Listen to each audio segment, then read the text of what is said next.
लोगों का कमेंट था कि आप उत्तराखंड कब आ रहे हैं, तो 1 महीने के अंतर्गत उत्तराखंड आने का प्लान बन रहा है पूरा। और उसके बाद में रविंद्र भाई से, ओहो पहाड़ी से, इन सब से मुलाकात होगी। मगर सबसे ज़्यादा मुझे पसंद है जो वह गांव धौंतरी, रविंद्र भाई का जो गांव है वहाँ पर जाना और उसके बाद में पहाड़ को एक्सप्लोर करना मेरी ज़िंदगी का सपना है। यह तीसरी बार होगा मेरा प्लान और 15-20 दिन का प्लान बना रहे हैं।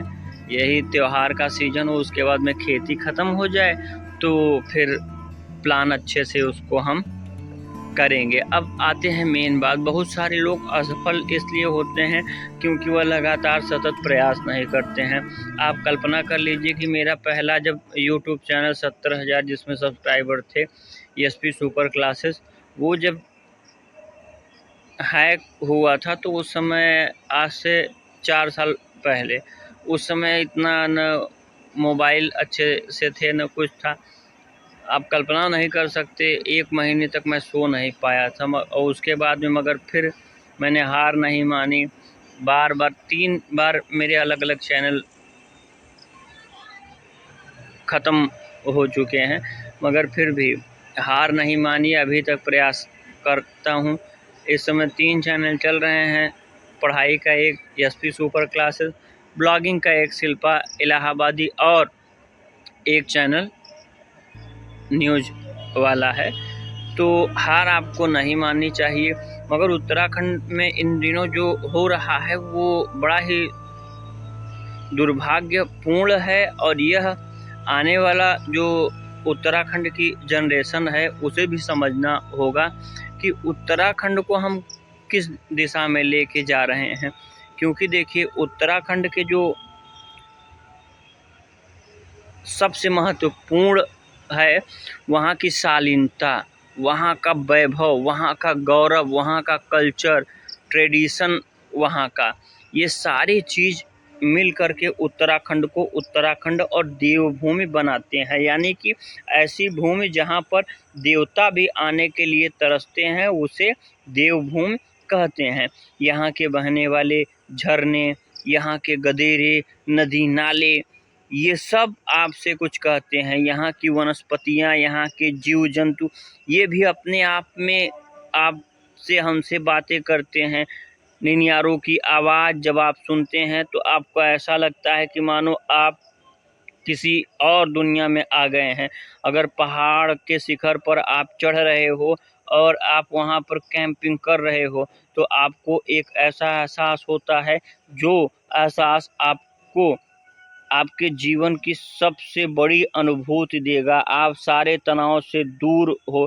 आप कल्पना करिए कि शहर में या गांव में कहीं पर भी आप रह रहे हो, हर तरफ शोर शराबा है। मगर अगर आप उत्तराखंड में जाओगे और किसी गांव में उत्तराखंड में आप रहोगे तो एक दिन रहने पर आपको एहसास होगा कि शांति क्या है, यह आपको एहसास होगा।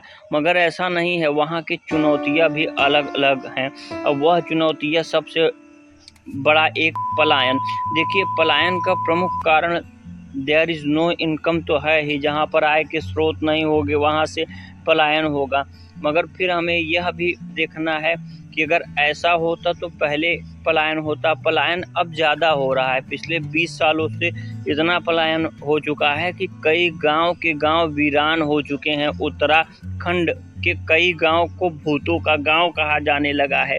यह कितना चिंताजनक है, यह आप इसी से अंदाज़ा लगा सकते हैं कि अब अगर किसी के यहाँ शादी विवाह या समारोह होता था तो पहले जहाँ खाना बार बार 2 बार बनाना पड़ता था, सार्वजनिक जो भोज होता है, या खाना कम पड़ जाता था, वो अब खाना खाने के लिए लोग ही नहीं मिल रहे हैं। शादी ब्याह का कल्चर अब भी है मगर उसमें आधुनिकता का समावेश जिस प्रकार से हो रहा है, तो मुझे डर है कि उत्तराखंड में आने वाले दिनों पर शादी में बहुत बड़ा बदलाव आने वाला है। उत्तराखंड के ट्रेडिशन के ऊपर आधुनिकता हावी हो रही है। उत्तराखंड के ट्रेडिशन के ऊपर आधुनिकता केवल शादी ब्याह में नहीं हावी हो रही है। अगर हम बात करें हर चीज़ में, रहन सहन हर चीज़ में, पहले वहाँ के लोग, जैसा कि आप अच्छी तरीके से जानते हैं, एक स्पेशल प्रकार की पोशाक पहनते थे। आज कितने नवयुवक हैं जो उस पोशाक को पहन रहे हैं।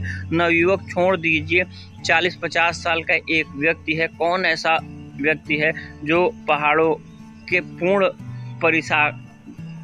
पहाड़ का एकदम पूर्ण परिधान पहना हो पोशाक। बहुत कम लोग आपको मिलेंगे, जो मिलेंगे उन्हें लोग हेय दृष्टि से देखते हैं, यह भी सही है।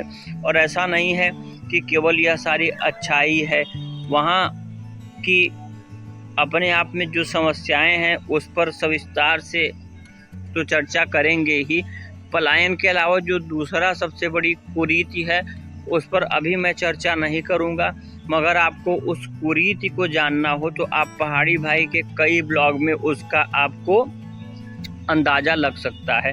जैसे पहाड़ी भाई के यहाँ पर जो शादी वाले ब्लॉग हैं, जिसमें वो अपने शादी को लेकर बात कर रहे थे, जब अंकिता से पहाड़ी भाई पी लो चाय की मुलाकात नहीं हुई थी, उससे पहले कि उनके ब्लॉग शादी वाले देख लीजिए, आपको पता चलेगा कि वह भी एक कुरीति है। यानी कि पहाड़ों में शादी होना सबसे चुनौतीपूर्ण है। और दूसरी सबसे बड़ी विडंबना ये है, आप देख सकते हो किसके ब्लॉग में, पहाड़ी बाइकर के ब्लॉग में, जब वो और दार्जिलिंग की एक ब्लॉगर थी और दार्जिलिंग की एक ब्लॉगर जो थी वो, और साथ ही साथ में उनकी बहनें प्रीति और प्रियंका, वो लोग गए थे एक ट्रिप पर।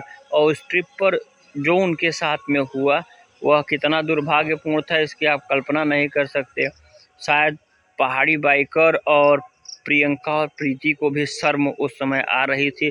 उन्होंने ब्लॉग में तो बहुत कम कहा, मगर वो जो अनुभूति किए होंगे उसे मैं महसूस कर सकता हूँ। क्योंकि चाहे पहाड़ के गांव हो या भारत के बहुत सारे ऐसे, हर जगह हर गांव में यह प्रमुख समस्या बन कर के आती है। अब जैसे हम भी गांव में ही रहते हैं और चारों तरफ देखिए, मैंने प्रकृति से इस प्रकार से समन्वय स्थापित किया है कि मेरे चारों ओर आपको कोई इंसान नहीं दिखाई देगा। चारों ओर या तो पेड़ पौधे हरियाली दिखाई देगी या गाय, हमारी गौ माता जो हैं वो दिखाई देंगी। ऐसा नहीं है कि इंसानों से मिलना मुझे पसंद नहीं है, मगर उतना ही जितना कि ज़रूरी हो। क्योंकि गांव की अच्छाई के अगर आप देखते हैं तो यहाँ पर बहुत सारी अन्य चीज़ें हैं जो अच्छी नहीं है, मैं ये नहीं कहूँगा। बाकी और विस्तार से बहुत सारी चीज़ों पर चर्चा होगी। मैं सत्यप्रकाश तिवारी आप सभी लोग इससे विदा लेता हूँ। जय हिंद, जय Bharat, all the best, God bless you. मुझे उम्मीद ही नहीं, पूरा भरोसा है कि जहाँ पर भी आप होंगे वहाँ आप अच्छे होंगे, स्वस्थ होंगे, मस्त होंगे। बहुत सारे त्यौहार आने वाले हैं, उन सभी की आपको हार्दिक बधाई। रामलीला का मंचन अलग अलग जगह पर हो रहा है, आप जाकर उसको एक्सप्लोर करिए। हम भी ब्लॉग उसका बनाने वाले हैं बहुत जल्द जा कर के।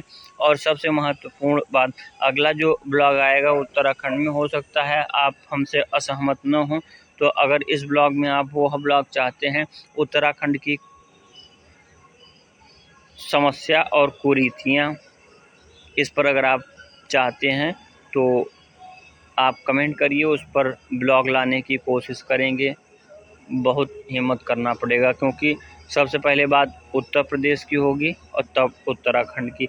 2 राज्य हैं, मगर दोनों राज्य में कमोवेश एक ही प्रकार से अच्छी चीज़ें भी होती हैं, वहाँ पर अलग अलग प्रकार की भी कुरीतियाँ हैं। All the best, God bless you.